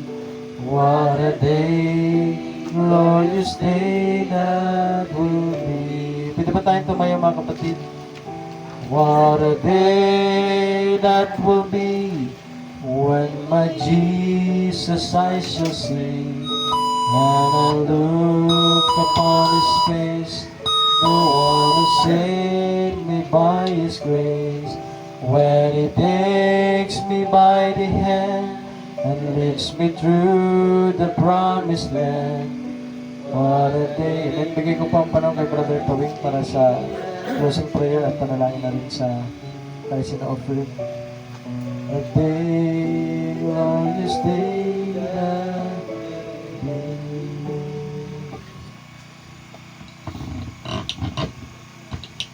Yes, Lord, maraming salamat po muli, Panginoon, sa mga salita mo, Lord God, na aming napakinggan, Panginoon. Salamat, God, na nawa ay makita ko, Panginoon, sa aming buhay, Panginoon, maging sa mga nakapaligid sa amin, Panginoon. Lord, maraming salamat din, Panginoon, sa aming pastor, Panginoon, na patuloy mong ginamit, Panginoon, sa gawain, Panginoon. Salamat sa buhay niya, patuloy mo na sa Panginoon, na paggalooban, Panginoon, ng karunungan, lakas, Panginoon, ng kanyang pangailangan, Panginoon, sa kanyang katawan panlupa, Panginoon. Salamat, Lord God, na mag-isa naman, Lord God, ay patuloy mong ingatan sa kanyang buong pamilya, Panginoon. Lord, maraming salamat po muli, Panginoon, at sa aming buhay, Panginoon. Salamat, God, na maging sa mga karamdaman, Lord. Salamat na patuloy namin ito, Panginoon. Pasalamat sa iyo, Panginoon, na kagalingan, Panginoon. Salamat, God, na kiniklaim, Panginoon, na kami, Lord, ay magaling na, Panginoon. Lord, maraming salamat din, Panginoon, sa aming mga buhay na patuloy mo lang kami, Panginoon. Pagkalooban ng lakas, Panginoon, na magkamit, Panginoon, sa aming trabaho, Panginoon. Amen. Salamat, God, maging sa mga pinansyal, Lord, God, patuloy mo lang kaming tulungan, Panginoon, na huwag pagkulangin, Panginoon. Lord, maraming salamat din, Panginoon, maging sa kahit sino piring, Panginoon. Salamat, Lord God, na patuloy mo lang kaming i-bless, Panginoon, upang kami, Lord God, ay makapagbahagi, Panginoon, sa ika-10 bahagi, Panginoon.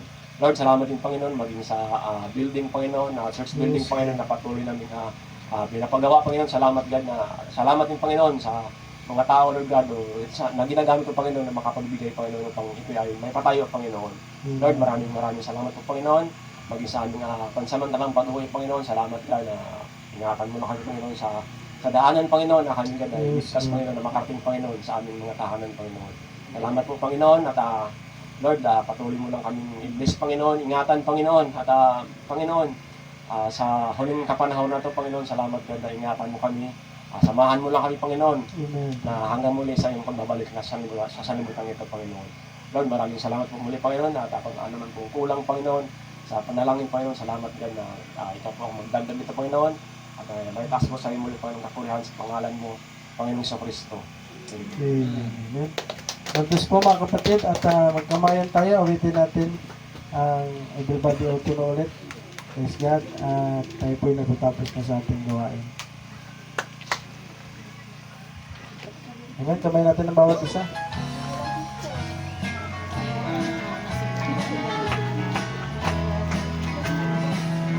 Everybody ought to know. Everybody ought to know. Everybody ought to know who Jesus is.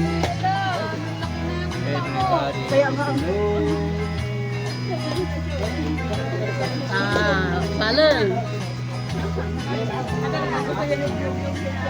Pala ang gusto niya.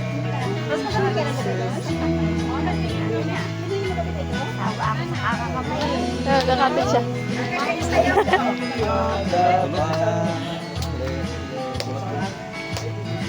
Bless you, ay!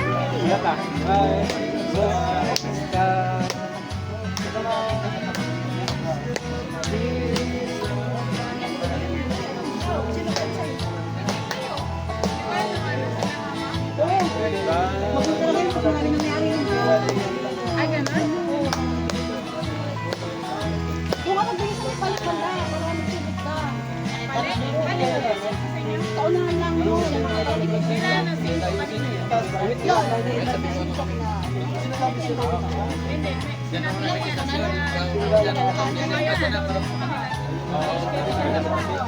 Oo, pag na lang, tulog na rin. Sino maganda? Yan yung maganda-train leg. Ano sa mga naman? Patay ka. Yun, maganda sa kanya nakasiyempre. Dito sa may magandang sa ano? Ako ang kabilang kanya. Ay, nag-train Tapos yan. magkano ang Ang ganyan po maganda. Meron kulay. Ano tawag? Yung sa kabila? Wala. Lago. Pero maayos yung mga. Oo. So, wala bibigyan din ba niya? Ano talaga yung gawin niya? Gawin niya. Sabi ko nga kay Kevin, ay, parang